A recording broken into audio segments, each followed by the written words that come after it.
Bismillahirrahmanirrahim. Assalamualaikum warahmatullahi wabarakatuh.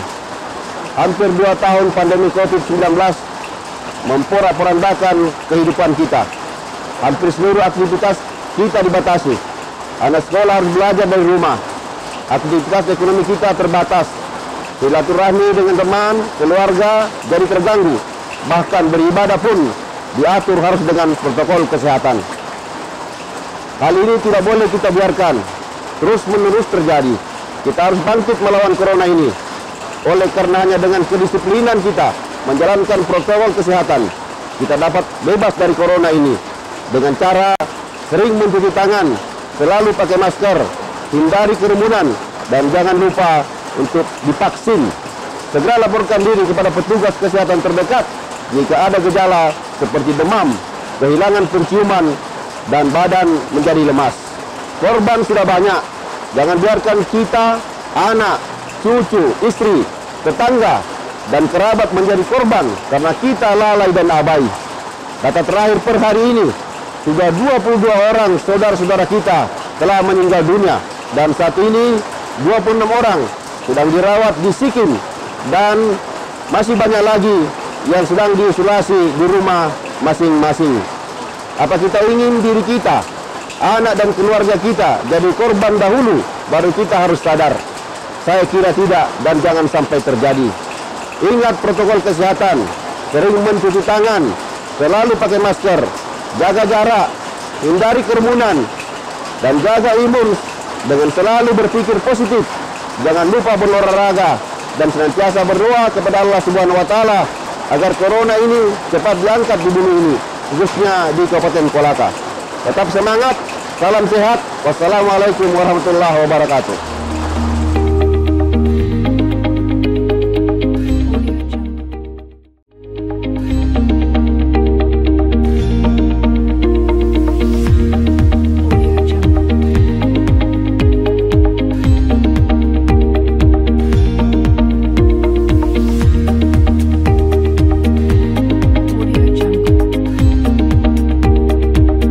Bismillahirrahmanirrahim. Assalamualaikum warahmatullahi wabarakatuh. Salam kesejahteraan untuk kita sekalian. Om Swastiastu, Namo Buddhaya, salam kebajikan. Alhamdulillah, kita bersyukur kepada Allah Subhanahu wa Ta'ala, Tuhan yang Maha Esa, bahwa pada saat sekarang ini saya mengajak kepada seluruh masyarakat Kabupaten Kolaka, terkhusus kepada seluruh umat beragama, untuk senantiasa mawas diri dalam rangka menghindari dari penyebaran virus corona. Sebagaimana kita ketahui bersama bahwa sudah seberapa banyak keluarga, sahabat kita, bahkan saudara-saudara kita yang sudah meninggalkan kita disebabkan karena virus corona itu. Kematian memang adalah ketentuan dari Allah Subhanahu wa Ta'ala, Tuhan yang Maha Esa. Tetapi bagi kita diberi kewenangan untuk berupaya dan berusaha menghindarkan diri dari segala bentuk penyebab-penyebab kematian itu, sehingga kita bisa terhindar dari musibah seperti apa yang ditakutkan oleh saat sekarang ini. Maka oleh karena itu kami menghimbau kepada seluruh umat beragama, kepada khususnya masyarakat Kabupaten Kolaka, untuk senantiasa taat dan patuh terhadap protokol kesehatan itu. Ada 5 hal yang perlu kita taati. Yang pertama, hendaknya kita selalu memakai masker pada saat dan di mana saja kita berada. Kemudian yang kedua, kita hendaknya selalu mencuci tangan, kita selalu menjaga jarak, kemudian kita menghindari kerumunan, dan yang terakhir kita berupaya untuk membatasi mobilisasi. Hal ini kita harapkan agar virus corona itu semakin tidak meluas di kalangan kita.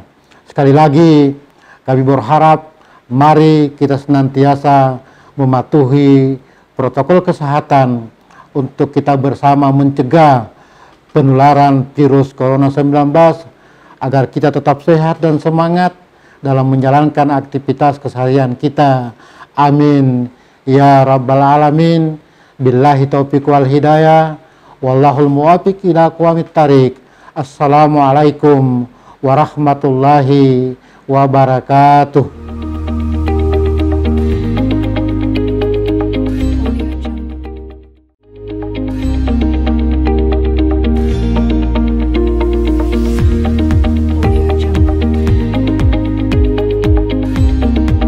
Assalamualaikum warahmatullahi wabarakatuh.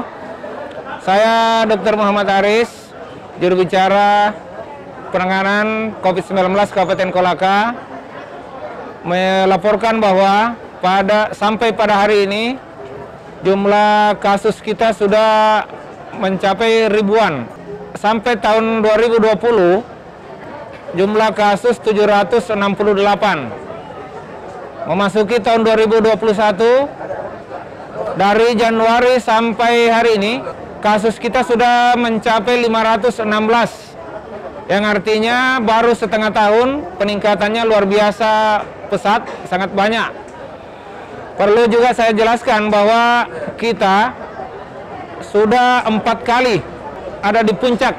Puncak pertama di tahun 2020, di awal Juli itu jumlah kasus mulai mengkhawatirkan, sekitar 50 lebih kasus, kemudian sempat menurun. Nanti Oktober 2020 itu puncak tertinggi sampai 100-an, 100 lebih kasus, dan bertahan sampai melewati tahun baru, masuk ke Februari. Nanti Februari mulai turun, dan pada Juni ini, pertengahan Juni sudah ada peningkatan lagi mengikuti tren dunia pada saat itu.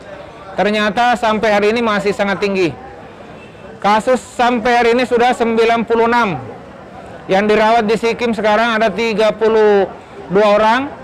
Sementara yang di isolasi mandiri 50-an. Sehingga kasus Kolaka yang aktif hari ini sampai hari ini itu 96 orang. Dihimbau kepada masyarakat Kabupaten Kolaka jangan menganggap remeh penyebaran COVID ini. Kita harus memutus mata rantai penyebaran COVID-19 ini dengan cara kita harus tetap menjaga protokol kesehatan. Yang pertama, memakai masker, menjaga jarak, kemudian hindari kerumunan. Kemudian ada ikhtiar kita yang besar, yaitu melakukan vaksinasi. Tujuan vaksinasi ini adalah untuk mencapai kekebalan kelompok yang dikenal dengan herd immunity, di mana herd immunity bisa tercapai apabila 60-70% masyarakat sudah tervaksin. Kondisi sekarang jumlah masyarakat untuk nasional tervaksin itu baru 17,7%.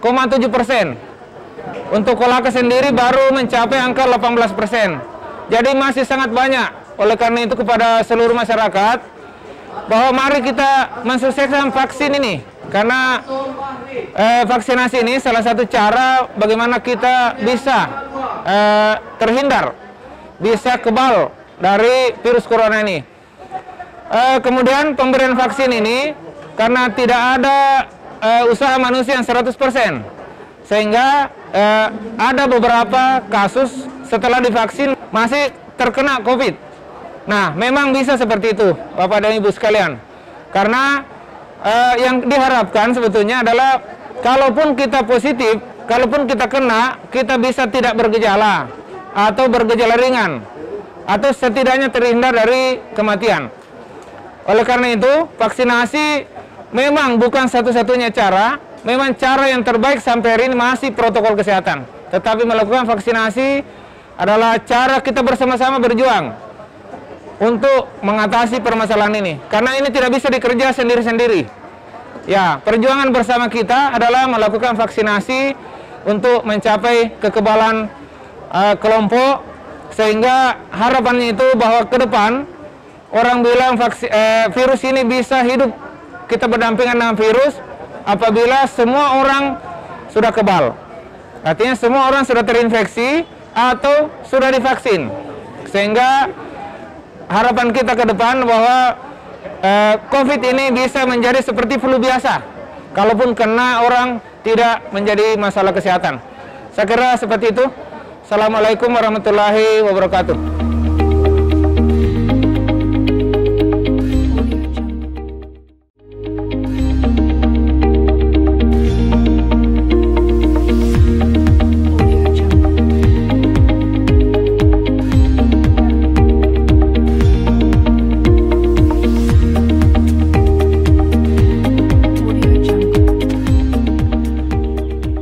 Bismillahirrahmanirrahim. Assalamualaikum warahmatullahi wabarakatuh. Alhamdulillah, wassalatu wassalamu ala rasulillah wa ala alihi wa ashabihi wa man tabi'ahu wa mawalah. Allahu akbar, Allahu akbar, la ilaha illallah, wallahu akbar, walillahil hamd. Para pemirsa yang dimuliakan Allah Subhanahu wa taala. Hari raya Idul Adha juga diistilahkan sebagai hari raya Idul Kurban. Suatu momentum yang menceritakan tentang perjuangan Nabiullah yang agung, Abaul Anbiya, bapaknya para nabi. Karena dari rahim istri-istri beliau lahir 18 orang nabi yang sekaligus menjadi rasul di muka bumi ini. Beliau adalah Nabiullah Ibrahim alaihissalam, yang salah satu di antara sekian banyak cita-cita dan harapannya adalah agar supaya Allah Subhanahu wa taala memberikan beliau keturunan yang soleh, yang kelak keturunan ini akan menjadi pelanjut kepemimpinannya di dunia. Apa yang beliau lakukan di dalam rangka mendapatkan keturunan yang soleh ini? Ternyata ada 3 cara yang dilakukan oleh Nabi Ibrahim alaihissalam. Sekaligus menjadi 3 tahapan langkah yang beliau lakukan agar supaya Allah Subhanahu wa taala memberikan karunia keturunan yang soleh kepada beliau. Yang pertama yang dilakukan oleh Nabi Ibrahim alaihissalam adalah memperbaiki ketaatannya kepada Allah Subhanahu wa taala. Memperbaiki ruku dan sujudnya di hadapan Allah. Beliau meyakini bahwa sebelum Allah memberikan keturunan kepadanya, beliau ingin memantaskan diri di hadapan Allah dengan menjadi hamba yang soleh, menjadi hamba yang taat, yang menuruti perintah Allah Subhanahu wa taala dan senantiasa menjaga dirinya dari berbagai macam maksiat. Yang kedua yang dilakukan oleh Nabi Ibrahim alaihissalam adalah dengan memperbanyak bersedekah. Ya. Beliau terkenal dengan ahli kurban. Di dalam salah satu kisah diceritakan bahwa Nabi Ibrahim alaihissalam mengorbankan 100 ekor onta, 300 ekor sapi, dan 1000 ekor domba. Separuh dari hartanya diinfakkan di jalan Allah Subhanahu wa taala untuk mempertegas keinginannya, kapasitasnya bertakarrub kepada Allah Subhanahu wa taala. Apa yang dilakukan oleh Nabi Ibrahim ini adalah bagian daripada ikhtiar iman beliau, agar supaya Allah Subhanahu wa taala semakin memperhatikan beliau, agar supaya Allah Subhanahu wa taala sesegera mungkin memberikan karunia keturunan kepada beliau. Yang ketiga dilakukan oleh Nabi Ibrahim alaihissalam adalah bertawakal secara total di hadapan Allah. Setelah beliau memperbaiki ketakwaannya, memperbaiki ruku dan sujudnya, lantas kemudian secara sungguh-sungguh beliau berkorban di jalan Allah Subhanahu wa taala, meniadakan kepentingan materi, maka beliau menyerahkan urusannya ini di hadapan Allah. Allahu akbar, Allahu akbar, La ilaha illallah. Wallahu akbar walillahil hamd. Para pemirsa yang dimuliakan Allah Subhanahu wa taala. Hari ini kita masih berada pada suasana dan keadaan yang sangat menakutkan, di mana wabah corona atau wabah COVID-19 sudah 2 tahun berjibaku dengan kita. Kita berjuang melawan makhluk yang kecil yang tidak pernah terlihat ini. Segala upaya, segala daya, segala ikhtiar kita telah lakukan. Ya, seluruh sendi-sendi kehidupan kita ini diobrak-abrik oleh makhluk yang kecil yang didatangkan oleh Allah Subhanahu wa taala dalam kehidupan kita.